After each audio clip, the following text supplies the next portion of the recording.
Iran का मुकाबला हो रहा है अमेरिका और इसराइल से। इसराइल और अमेरिका ईरान पर हमला करते हैं और 1 घंटे के अंदर, सही सुना आपने, 1 घंटे के अंदर तेल अवीव से लेकर मध्यपूर्व में जितने भी अमेरिकी बेसिस थे वो ईरान के हमले के दायरे में आ जाते हैं। ईरान ने साफ तौर पर कह दिया है कि जितने भी अमेरिकी बेसिस मध्यपूर्व में हैं वो हमारी मिसाइलों के जद में हैं। इरानियन रेवोल्यूशनरी गार्ड कोर ने क्या कहा कुछ देर बाद, मगर सबसे पहले दोस्तों देखिए बहरीन में एक अमेरिकी बेस पर जब हमला हुआ तो वहां नजारा क्या था।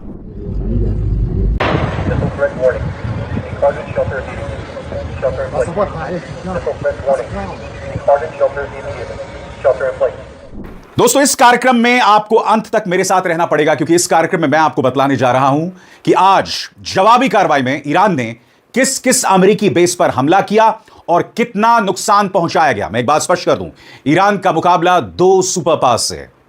दुनिया का दादा अमेरिका और इसराइल दोनों परमाणु ताकत हैं। ईरान की परमाणु ताकत के बारे में कुछ जो है पुख्ता नहीं है, बावजूद उसके वो इन 2 ताकतवर मुल्कों से मुकाबला कर रहा है।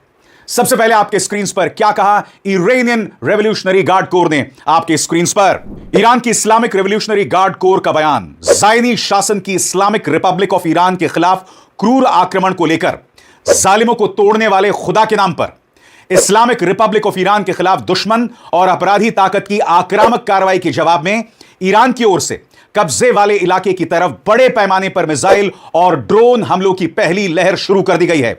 बाकी जानकारी समय आने पर दिया जाएगा। और दूसरी तरफ ईरान और अमेरिका ने शुरू कर दिया है ऑपरेशन रोरिंग लायन, हिंदी में दहाड़ता हुआ शेर। जी हां, माहौल बहुत ज्यादा संगीन है और जैसा कि ईरान ने कहा है कि इस वक्त हर अमेरिकी बेस उसके निशाने पर है। मैं आपको बतला चुका हूं बहरीन में क्या हुआ, किस तरह का हमला हुआ। अब मैं आपको तफसील से जानकारी देने वाला हूं एक एक अमेरिकी बेस की। और शुरुआत दोस्तों मैं करने जा रहा हूं बहरीन से। उसका वीडियो मैं आपको दिखला चुका हूं, अब जानकारी आपके स्क्रीन पर। ईरान ने बहरीन के जुफैर इलाके की ओर मिसाइलें दागी हैं, जहां अमेरिकी नौसेना की 5th फ्लीट का मुख्य सपोर्ट बेस यानी नेवल सपोर्ट एक्टिविटी बहरीन स्थित है। बहरीन की सरकारी एजेंसी ने कहा है कि जुफैर में मौजूद यूएस 5th फ्लीट के सर्विस सेंटर को निशाना बनाया गया।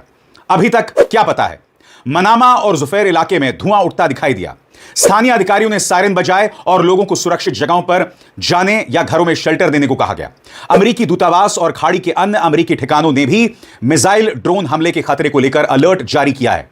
इस वक्त क्या साफ नहीं है, अभी तक यह स्पष्ट नहीं है कि मिसाइलें सीधे मुख्य ऑपरेशनल सैन्य ढांचे पर गिरी या आसपास के लॉजिस्टिकल सर्विस भवनों को नुकसान पहुंचाया। किसी भी तरह की आधिकारिक कैजुअल्टी इस वक्त सामने नहीं आई है।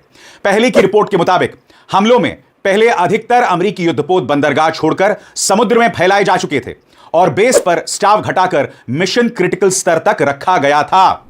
दोस्तों यह तस्वीर है जुफैर बेस की जो कि बहरीन में स्थित है। अब मैं आपको जुफैर बेस का एक और वीडियो दिखाना चाहता हूं और बतलाना चाहता हूं कि जब ईरानी मिसाइल वहां पर गिरी तो क्या मंजर था, देखा जाए।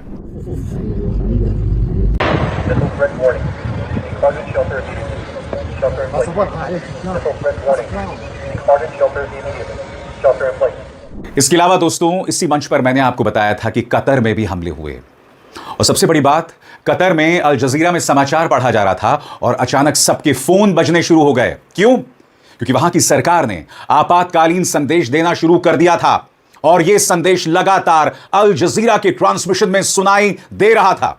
अब मैं आपको बतलाने वाला हूं सरल अंदाज में कि कतर में किन बेसिस पर हमला हुआ और उन बेसिस की तस्वीरें भी इस मंच पर आपको दिखाई जाएंगी। गौर फरमाएं, ईरान ने कतर में मुख्य रूप से अल उदैद एयरबेस को निशाना बनाया जो दोहा के पास स्थित है और जहां अमेरिका का बड़ा सैन्य ठिकाना तथा सेंटकॉम का फॉरवर्ड हेडक्वार्टर है।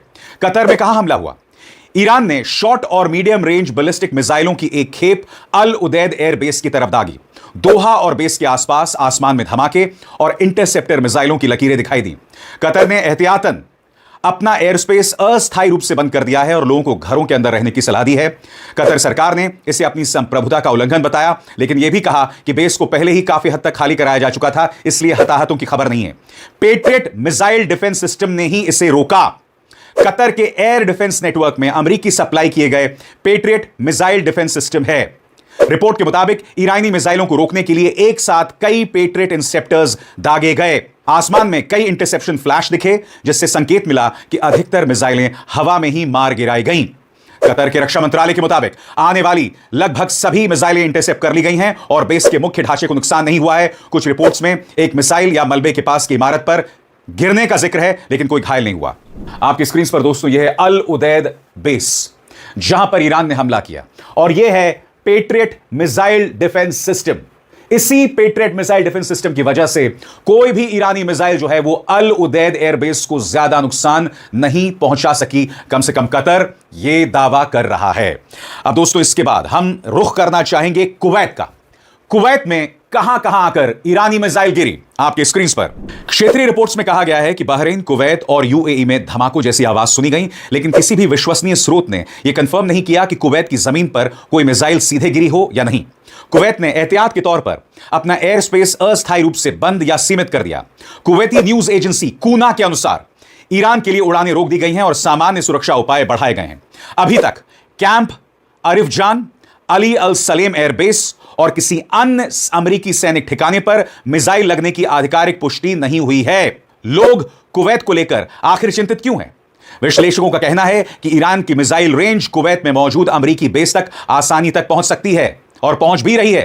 पहले ईरानी अधिकारियों ने चेतावनी दी थी कि अगर अमेरिका ने हमला किया तो खाड़ी क्षेत्र के अमेरिकी बेस निशाने पर होंगे।